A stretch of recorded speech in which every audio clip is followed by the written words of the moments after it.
Hey everybody, I'm Joey Evans, and today we're going to take a look at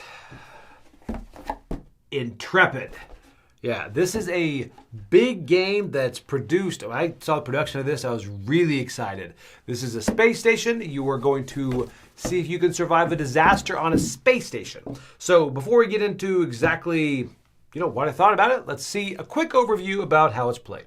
Okay, we are set up for a game of Intrepid here. Intrepid is a game where you're all playing an astronaut on a space station and you're trying to survive a disaster. The disaster is going to vary depending on the mission you go on, and we're not going to go too deep into the missions here, but there are a lot of missions available. We're set up the training simulator here, but there are different things: toxic leak, solar storm, there's meteor shower, lots of stuff that you can discover on your own. So this is really going to be just a quick overview. Not going to go again into all the rules, but this is just kind of give you a feel of the game because there's a lot going on here. But at its core, it's a fairly simple game as far as like gameplay, that is. Now, one thing is this is going to be one player. I'm set for 4 players here, but this is a bit of a table hog. So you won't be able to see all of these on camera. So we're going to focus on this here. And there's also a center board right over here that, again, is going to be slightly off camera. And I will reference that a few times, but I try to keep it in as much as possible. So again, when you're going to get your players, you're pretty much going to get a country. And every country is very asymmetric in the way they play. So we've got United States here because their complexity is 1 and they get a bit more complex. But they play very, very differently. And they're all packaged very nicely. You've got Japan over here. You've got Brazil. You've got Russia. So you've got a lot of different countries here. So every player is going to play an astronaut for a different country. So at its core, this is a dice manipulation and dice placement game. And the way you win is, of course, it's mission dependent. You're going to fix the mission. But the way you lose is you will be on red right here when the round is over, and then you automatically lose. And you can also lose, of course, if a disaster destroys your station, but that's really mission dependent. So what's going to happen is, what's nice is every player is going to have their own round reference. Look at this. Player 8, like that. So first you're going to roll and place die. So you're going to see dice, I guess. So you've got 2 dice right here. You're going to have 2, so that's going to vary again for the person, and you're going to roll them. And where can you place them? Well, right here are your spots are going to be on the space station. So I've actually set these here just so you can kind of ease of sight, so you can see them up here. So right now I've got aluminum shielding, heat rejection system, and solar array. Now, like I said, there's 4 different players that are going on here, and everyone has something different. Mine is power. So you've got power, you've got nutrition. Let me show you those. Nutrition, you've got oxygen, and you've got climate right here, which is upside down. So everyone's going to have a different resource there. So it's a bit of resource management, a lot of resource management as well. So you've got these right here. So let's see here. I'm going to let's take a look. Aluminum shielding. Say I want to go to that. That is a 2. I'm going to place it here because it's 1 to 6. Place it here. I get to gain a die. That's plus or minus 1. So let's go ahead and take a 3 right here. A 3. And now I may adjust my die if I place it here in your pool of 5 by plus or minus 1. So let's see here. I'm going to go ahead and place this right here in the heat rejection system. I get to adjust 1 die, so I'll make this 5 right here, a 6. Now, I can't place a 6 on here because this requires a double. All right, so both the same die, of course. But now if you'll take a look here, some of these have 2, you'll notice. And this one, to get these abilities down here, you have to place all die on there. And some of these, like this one, are separate. So it's really placing your die, and you can also manipulate. Certain countries can do more manipulation, but they can manipulate their die to place on there, and you're also going to get these resources once we get to that part of the round. But there's also something else that's here on the main board. This is a community. These are community places right here you can go. So I've got a 6 here I can't use. What I could do is I could place this 6 right here, and I could transfer this die to someone else, and they could even add 1 to it. Now these do wrap, by the way. 6 will turn to 1. So I could do that, or someone else can go ahead and send a 6 my way. And if they do that, then I could activate this. So let's say that somebody does that. Oh, that's so nice of you. Here we go. Double 6. Somebody put a 6 on another one up here. say, because there's several of them, and I got a 6. So now I get to gain a die that's plus or minus 2. So let's say I decide to get over a 4. All right, and then I'm going to place it on this, and I'll give that to somebody else. So there's a lot of back and forth where you're kind of shooting die to different people and things like that. Then also the center one, you can get resources by placing community dice there as well. So there we go. So say that is the first roll and place dice. Then you have to calculate those results that you've gotten through your die. So you're going to look around, and right here, I've got 6 power. So right there, that takes me from 6 all the way to 0. Take a look at that. I'm now in the orange.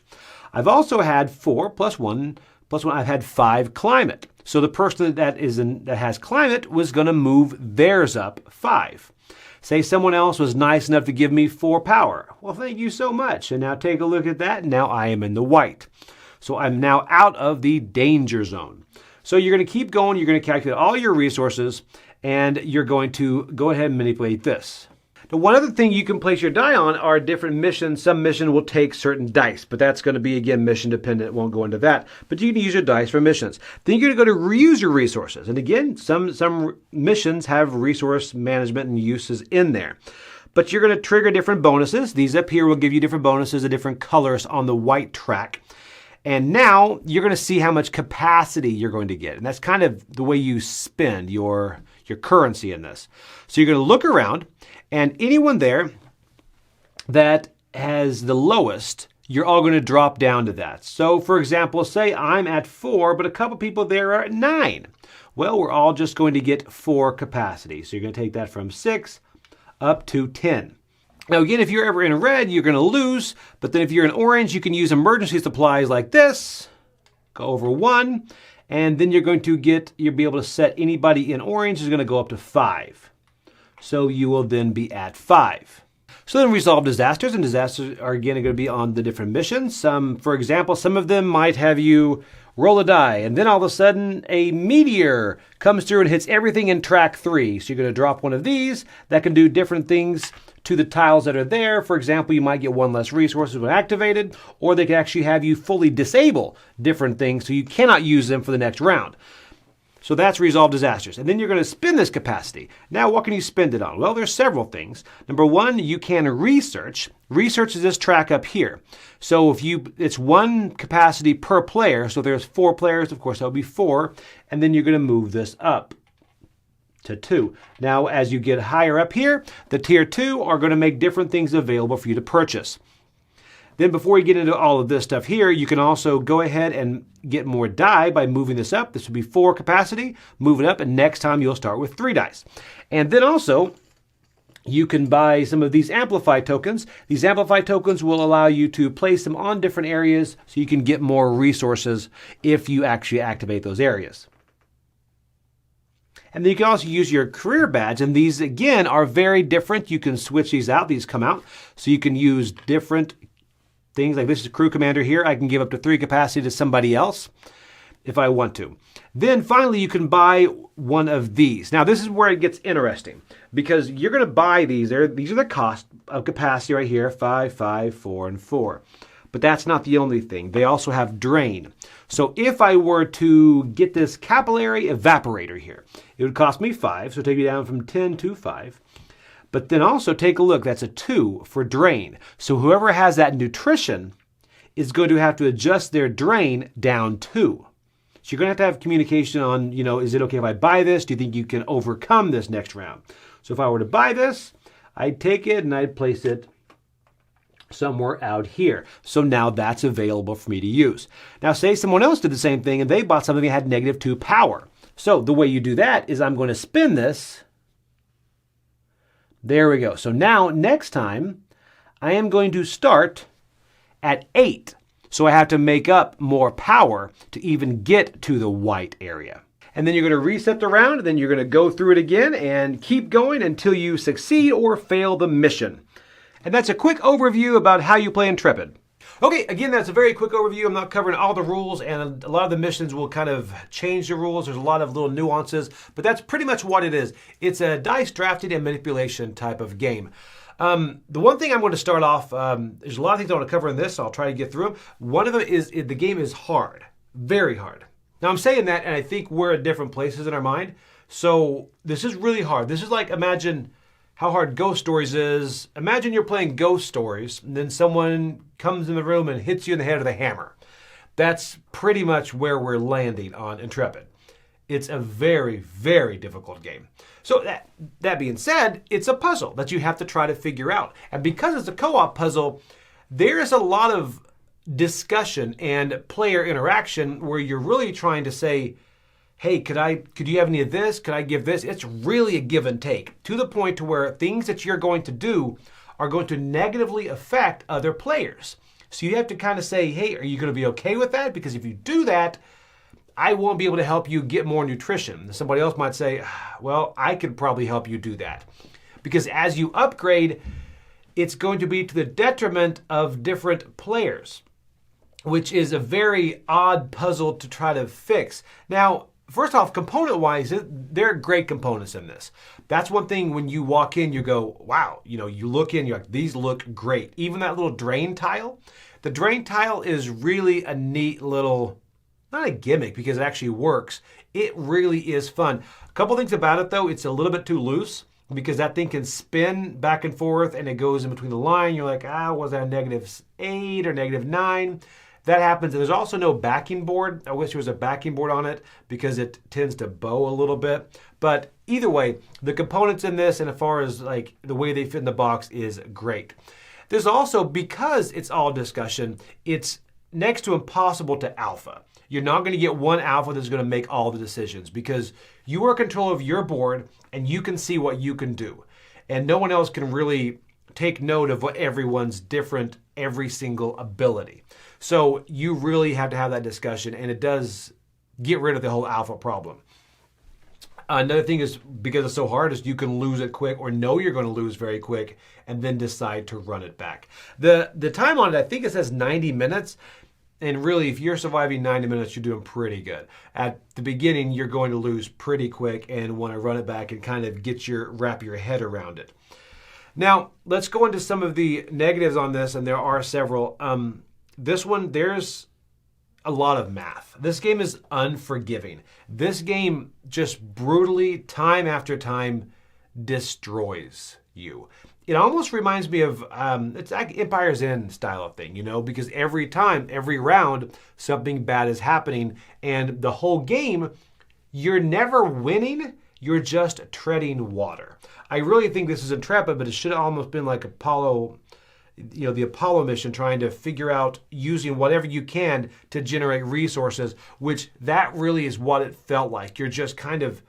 You're really grungy trying to get and trying to survive. You're never trying to win. You're just trying to make it to the finish line. So that right there, and again, I say that because some people don't like that style of game. Another thing that's great is it is so asymmetric with the countries. Every country plays so much different. And that's an advantage and a disadvantage because there are times with your country you might be like, I can't do much. I've got 4 or 5 dice.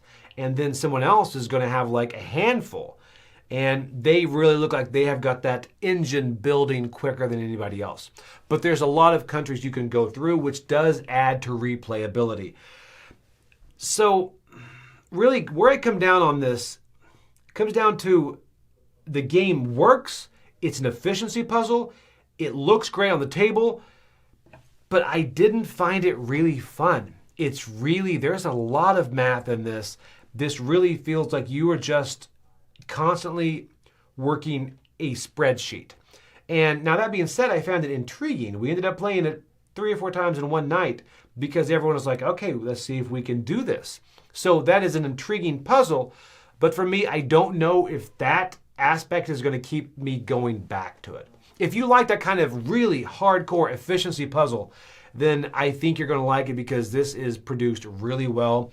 But for me, I'm coming in, and again, my score is just for me. I'm coming in at a 6 on this because I see the game works. The game works really well. It does what it wants to do, but it's not something that I would gravitate to on a game night because my head would probably explode if you played this too much. But again, it's one of those I see myself occasionally want to go back to it and say, okay, all right, let's think about this. But I give it a 6. So if you like that kind of thing, then take a look at this. But this is Intrepid. See if you can get that space station to survive, because they're going to hit you hard in the head with a hammer. All right, guys, I'm Joey Evans. I'll see you later on the channel.